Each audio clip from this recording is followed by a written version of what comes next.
Here's the latest and most shocking example, a new legal effort underway to keep Marjorie Taylor Green off the ballot in her own district, where she's very popular, in the state of Georgia. On what grounds? The left is saying she's guilty of, quote, insurrection. Marjorie Taylor Green represents Georgia in this Congress, and she joins us tonight. Congresswoman, thanks so much for coming on. So they're trying to prevent voters from voting for you. How is that democracy? Well, it's not, Tucker. That's the thing. Well, now they filed a lawsuit because they're trying to rip my name off of the ballot and steal my district's ability to re-elect me and send me back to Congress. You know, if you can challenge any representative's candidacy or elected office holder, then I bet you we could round up some Republican voters who didn't like Kamala Harris funding rioters, criminal rioters out of jail, or Ilhan Omar, or Cori Bush, or Maxine Waters inciting riots. You know, I think there's another way to play this game. Well, of course. American citizens have an absolute right to vote for anyone they want to because it's their government, it's self-government. And if you take that away, it's tyranny, obviously. Here's the deal.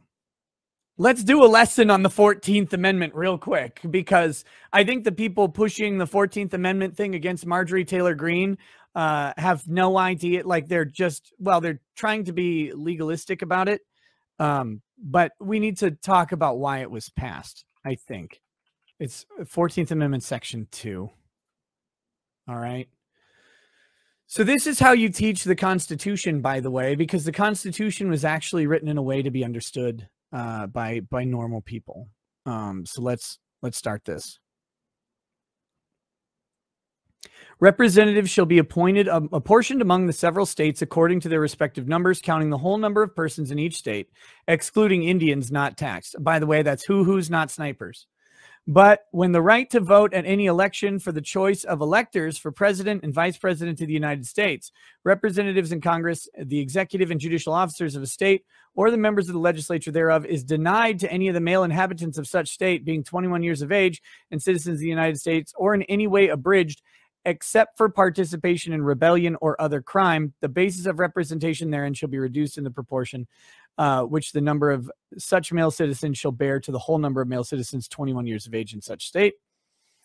And then we've got, that's the first part. No person shall be a senator or representative in Congress or elector of president and vice president or hold any office, civil or military, under the United States or under any state who, having previously taken an oath as a member of Congress or as an officer of the United States or as a member of any state legislature or as an executive or judicial officer of any state to support the Constitution of the United States, shall have engaged in insurrection or rebellion against the same or given aid or comfort to the enemies thereof, but Congress may by a vote of 2/3 of each house remove such disability. Okay, let's talk about the context of the 14th Amendment, because shockingly, the context and the timing of amendments actually matters to figure out what the fuck this is all about. The 13th, 14th, and 15th Amendments were passed right after the Civil War. This is Reconstruction. And what happened? Let's think real hard about what actually happened. A bunch of congressmen who swore an oath to uphold the Constitution in southern states suddenly decided that their states would not be part of the Constitution anymore, and they maintained a rebellion, a literal rebellion or insurrection against the United States. Now, people can argue all they want about the validity of secession or whatever. Texas v. White says that secession was illegal, and there were actually ways to secede from the Union that were not followed. But that being said, the loser of a civil war doesn't get to be legally justified in their split. And that's the ultimate reality. If the South had won, their secession would have been legal, but they didn't win. The North won, so their secession was illegal. It's simple, basic logic there. That's how these things go, right? If you take over a country, your victory was legal. But that being said, that doesn't really matter. You had a bunch of congressmen who had sworn oath to the Constitution, but they logically remained loyal to the states that they were in when those states split. So there was a concern that these people coming back in to be congressmen had engaged in sedition and outright rebellion and literal war against the United States. Should they be representing anybody anymore? Some of them people still found to be honorable, and that's why Congress, by a 2/3 vote of each house, could implement or reinstate their position. They could allow them to continue. The others who they thought maybe were not loyal, they would have to find something else. This was a Reconstruction era. This is a Reconstruction era clause of an amendment for Reconstruction. It was literally for the Civil War that had actually just happened. January 6th, whatever it was not a civil war. It was not in any way comparable. And the people who opposed the validity of the election of Joe Biden are not insurrectionists automatically. They are not engaged in war or rebellion against the United States because they had questions about the election process, about the validity of the election, about the methodology of the counting. That does not automatically make them engaged in an active rebellion against the United States. People who entered the Capitol building are not automatically engaged in open rebellion against the United States, even if they were attempting to delay the counting of the electoral votes because they were hoping that there was something wrong that was going to be released. That is not rebellion against the United States. And the reason we know it's not rebellion against the United States is because you always have a right to protest and demand redress from your government. It's enshrined in the First Amendment. Now, did some people go too far in their demand for redress? Probably. Probably someone somewhere. People who engaged in violence against Capitol Police officers, not really the best look for that. But does that mean you're an insurrectionist or involved in rebellion against the United States? Many of them would argue that they were fighting specifically to preserve the United States, and that what happened in the what we'll call the legal process was an insurrection against the government, was a government takeover. I'm not making these claims. I am not challenging the validity of anything for the purposes of YouTube specifically. They're very, very soft and limp-dicked on this subject. They don't want people to discuss the legal realities even that exist. So YouTube, I am not claiming that there is anything specifically problematic about the election. I am merely claiming the perspectives of other people who are involved in this situation and pointing out the legal reality that they are not engaged in rebellion against the United States. And there's a strong argument that though some people may have gone too far, people can validly challenge the conclusions and outcomes of their participatory government because that makes it a participatory government. And if you dumb motherfuckers at YouTube don't understand because you've got such commie cuck mouths that you take all that commie semen into, like if you're so fucking brain dead that you don't get that there is a distinction between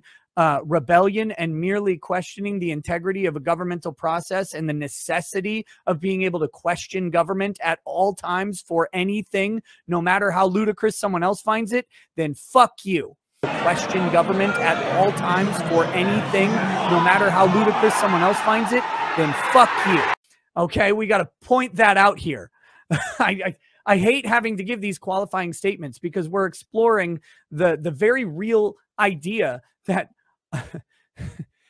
I said earlier, right? It's legal when you win. It's illegal when you lose. Our secession from England was super illegal until we won. Then it was right. Make no mistake. If the rebellion against England had been stamped out, all of the founding fathers, instead of writing a document, would have been hanging from trees. That's how that would have gone.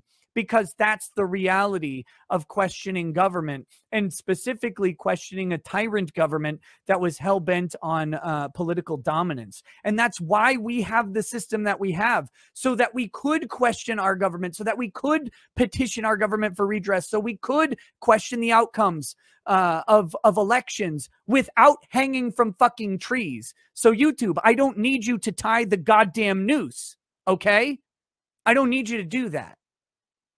Let us just speak openly and honestly about the realities here. And that is to say that neither Marjorie Taylor Green nor any of the January 6th protesters that I've seen, based on the evidence presented, are engaged in anything akin to a 14th Amendment rebellion or insurrection against the United States. They're talking about the literal fucking civil war here.